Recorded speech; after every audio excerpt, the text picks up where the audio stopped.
Maths के पोल verification का आज का है प्रश्न। पहले तो एक ऐसे शब्द से स्टार्ट किया गया है जो कि बोलना बड़ा अजीब लगता है, जैसे कि लिखा गया है एक बेईमान व्यापारी।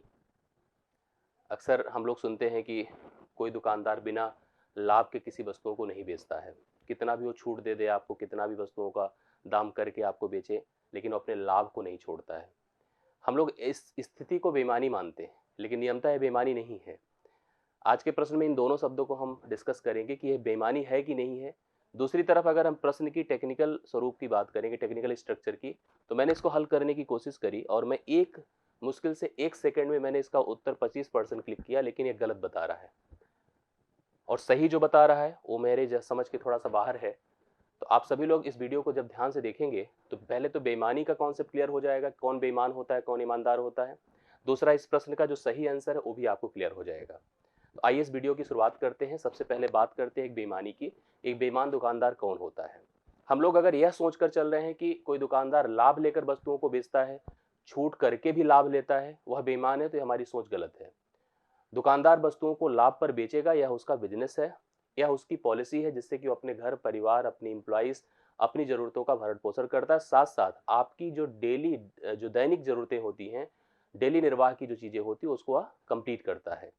आप किसी सामान को कंपनी से नहीं खरीद सकते हैं। आपको टूथपेस्ट खरीदना है, चीनी खरीदना है, चाय चावल दाल ये सब खरीदने हैं, तो आप आसपास के जो जनरल स्टोर्स होते हैं वहीं से खरीद के लाएंगे।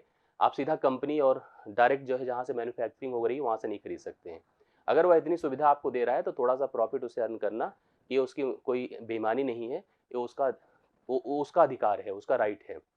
उसके बदले वह एक जॉब खुद करता है, समय देता है, एम्प्लॉइज तमाम रखता है, देश की इकोनॉमी में भी पार्टिसिपेट करता है, स्टोरेज बनाता है, बहुत सारा ऐसा इफर्ट करता है जिसके लिए आपको उसको पे करना चाहिए। तो बेईमानी कहते किसको है, पहले आप इसको समझिए। कोई दुकानदार को हम बेईमान तब कहते हैं जब वह गलत बाट का उपयोग करता है। जैसे कि आपको 1 किलोग्राम सामान देने की बजाय वह 900 ग्राम सामान वजन तौले, मतलब आपको 1 किलोग्राम के बदले में पैसे पेमेंट करने को कह रहा है, और नीचे से, जैसे पहले बहुत पुराने समय, अब तो सब इलेक्ट्रॉनिक वेइंग मशीन होते हैं जिसमें ज़्यादा फाल्ट होते हैं। पहले क्या होता था कि जो बड़े से तराजू होते थे उसमें नीचे बाट लगा देते थे, कोई चंबक लगा देते थे, जिससे कि लगता था कि वजन हो गया है, लेकिन उस वजन के बदले सामान कम मिलता था।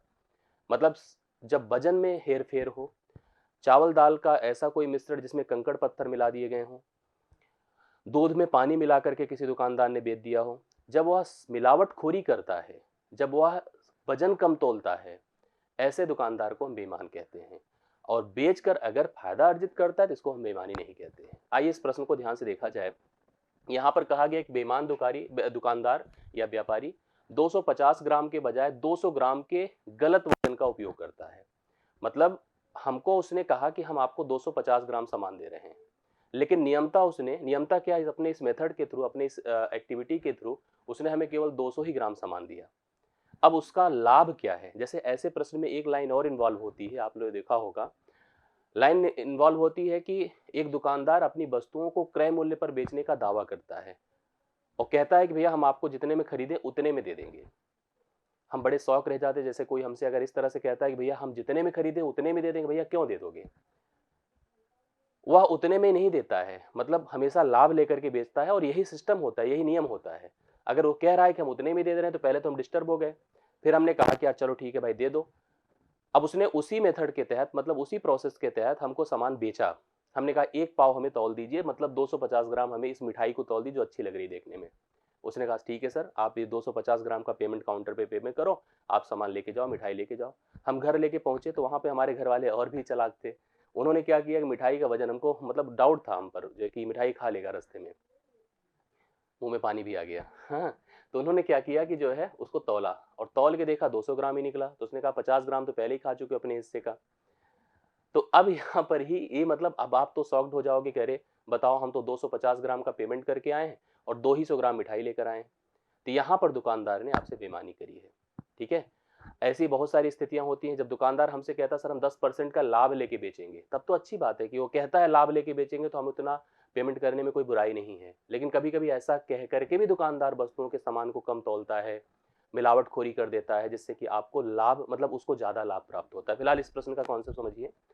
अगर मान लीजिए हम लोग ऐसी स्थिति में मानते हैं कि 1 रुपए, मतलब ऐसी सिचुएशंस में हमने कहा कि 1 ग्राम का भाव अगर 1 रुपए है, 1 ग्राम का भाव 1 रुपए है, जाहिर सी बात है कि 250 ग्राम का भाव 250 रुपये है। मान लीजिए मुझे 250 रुपये पेमेंट करना था उसे, और लेकिन उसने मुझे दिया है 200 ग्राम, मतलब उस सामान को दिया है 250 रुपये में, जिसके लिए उसने भुगतान किया था 200 रुपये। मतलब आप ध्यान से देखिए, उसने हमसे कहा कि हम आपको क्रय मूल्य में देंगे, लेकिन जिस सामान को उसने 200, भाई हमसे इसका दाम लेगा ना, इस पैसे को हमसे वह लेगा, हम इसको पे करेंगे, ये हमारा पेमेंट है।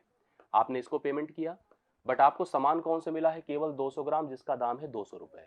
मतलब ये उसका रेट है, ये उसका रेट है। अर्थात ये क्रिस्टल क्लियर हो गया कि जिस वस्तु का दाम 200 ग्राम या 200 रुपये था, उस वस्तु को दुकानदार ने हमको 250 रुपये में बेचा है। अगर यही हमसे लॉजिकली कहता कि 200 रुपये का भैया है, लेकिन हम पूरा अपना कैलकुलेशन किए और हम इसको 250 में बेच पाएंगे, तब इसको हम बेईमानी ना कहते। बट उसने हमसे कहा था कि हम आपको 250 ग्राम सामान दे रहे हैं, पेमेंट आप 250 ग्राम का करो, लेकिन उसने हमें पेमेंट सामान कितने का दिया? सामान हमें केवल 200 ग्राम दिया था। अर्थात जिस 200 ग्राम सामान का दाम उसने 200 रुपये खुद पे किया होगा, उसी सामान को अब वह मुझसे बेईमानी करके, गलत शब्दों का उपयोग करके 250 रुपये में बेच रहा है। निश्चित तौर पर उसे फायदा है। अब इसको मान लीजिए कि यह उसकी लागत है और यह उसका विक्रय है। अब यहाँ से यहाँ का जो चेंज है, जो अपडेट है, वही उसका फायदा है।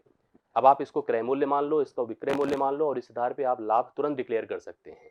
आप चाहे तो देख लीजिए, आपको लगेगा 50 रुपये ज़्यादा है, हम लाभ परसेंट करना चाहें तो 50 गुणे 100 कर दें, बटा आप यहाँ पर 200 क्योंकि इतने में उसने खरीदा था, 50 चौके 100, 200 होता है, और 4 से इसको डिवाइड करिए 25%, जो मैंने तुरंत क्लिक भी कर दिया था। और मेरे हिसाब से यह प्रश्न का सही उत्तर भी है। 67% लोगों ने इसको ऑलरेडी क्लिक भी किया था, मेरे में तो गलत बता दिया। लेकिन मैं श्योर हूं कि इस प्रश्न का उत्तर यही है। आपने क्या किया है इसको जरूर कमेंट में बताइएगा, और आप ये भी बताइए कि मैं सही समझा रहा हूं, सही बता रहा हूं कि गलत बता रहा हूं। हम इसका कैलकुलेशन ऐसे भी कर सकते थे, ये थोड़ा आसान हो जाता है। आप ऐसे देखिए, शून्य पहले खत्म कर दीजिए, 5 चौके 20 कर दीजिए, 5 पचे 25 कर दीजिए, 4 से 5 हुआ, मतलब 1 का इंक्रीज है। 1 गुणे 100 बटा आप डायरेक्ट 4 करते, तब भी आपका उत्तर 25% ही आता। अर्थात उस दुकानदार को इस व्यापार में, इस एक्टिविटी में 25% का लाभ हुआ है, जो मैंने अपने हिसाब से सही किया है। ऑप्शन का अरेंजमेंट हो सकता है शब्दों का सही उपयोग ना करा गया हो, जिस वजह से इसने 16% को करेक्ट आंसर माना है। कुछ लोगों ने क्लिक भी किया है, जब सही हो जाता है ना, इस पे आता है, तो इसको लोगों ने 11% लोगों ने क्लिक किया है। मेरे हिसाब से जिसमें 67% लोगों ने इसी को पार्टिसिपेट किया था, इसी आंसर को ही प्रेफर किया था, मेरे हिसाब से वह सही उत्तर है। आपके हिसाब से क्या है, कमेंट बॉक्स में जरूर बताइएगा। मेरा प्रश्न, मेरा सोल्यूशन सही है कि नहीं, इसको भी जरूर बताइएगा। बेईमानी का कॉन्सेप्ट आपको क्लियर हुआ कि इसको भी जरूर बताइएगा। इसमें कई अलग अलग स्थितियां भी बनती हैं, जैसे मैंने आपको बताया कि एक तो दुकानदार कहता है कि हम वस्तुओं को क्रय मूल्य पर बेच रहे हैं, तब आपको वह बाट कम करके और तमाम तरीके से उसने लाभ के अपने अप्रोच को निश्चित किया। कभी कभी दुकानदार ईमानदारी से कहता है कि सर हम 10% का फायदा लेते हैं, जो सामान हम 100 में खरीदते हैं 110 में बेचते हैं, बट उसने तब भी वजन कम तौल करके भी अतिरिक्त लाभ लेने की भी कोशिश करता है। इस लाभ हानि की स्थिति को जब व्यापार में हम बेईमानी के दृष्टिकोण से देखते हैं, तो वहाँ पे हमेशा मिलावट, हमेशा वजन का कम उपयोग, मतलब ये सारी चीज़ें जो कि इथिकली रॉन्ग होती है, नियमतः गलत होती है, इसी को हम बेईमानी और इसी को हम लालच का स्वरूप मानते हैं, जो कि वास्तव में गलत है। और नियमतः मतलब अगर लाभ लेकर वस्तु को बेचे, तो ऐसे दुकानदार को हम कभी भी बेईमान नहीं कह सकते हैं। तो आपने इन दोनों कॉन्सेप्ट को जरूर इस वीडियो के माध्यम से समझा होगा कि बेईमानी कहते किसे हैं, एक व्यापार के माध्यम से, एक दुकानदार के माध्यम से। साथ साथ इस प्रश्न का उत्तर कैसे किया जाता है, ये भी मैंने प्रॉपर एक्सप्लेन किया है, और विश्वास है कि आपको ये चीज़ समझ में आई होगी। जो समझ में आई है अगर ये बात, और साथ साथ इसके उत्तर का सही आंसर क्या, इस क्वेश्चन का सही आंसर क्या है, इसको आप कमेंट बॉक्स में जरूर प्रेषित करें। हमें अपडेट करें कि आपने सही किया था, मैं सही कर रहा हूँ कि नहीं कर रहा हूँ। अपनी थॉट, अपनी थीम आप जरूर स्पष्ट हमें वीडियो के नीचे कमेंट बॉक्स में करें, और साथ साथ प्रतिदिन के पोल में पार्टिसिपेट करते रहें। ऐसे महत्वपूर्ण प्रश्नों का चयन मैं कर रखा हूँ, ऐसी चीज़ें मैं आपके सामने प्रतिदिन प्रेजेंट करता रहूँगा। इसके लिए नीचे डिस्क्रिप्शन में मैथ्स का टेलीग्राम ग्रुप आप जरूर ज्वाइन कर ले, जहाँ पे पोल में पार्टिसिपेशन और क्वेश्चन का वेरिफिकेशन, ये दोनों आपको मिलता रहेगा। अच्छा लगा हो तो वीडियो को लाइक करेंगे और अपने सुझाव और फीडबैक जरूर प्रोवाइड करेंगे। Thank you so much.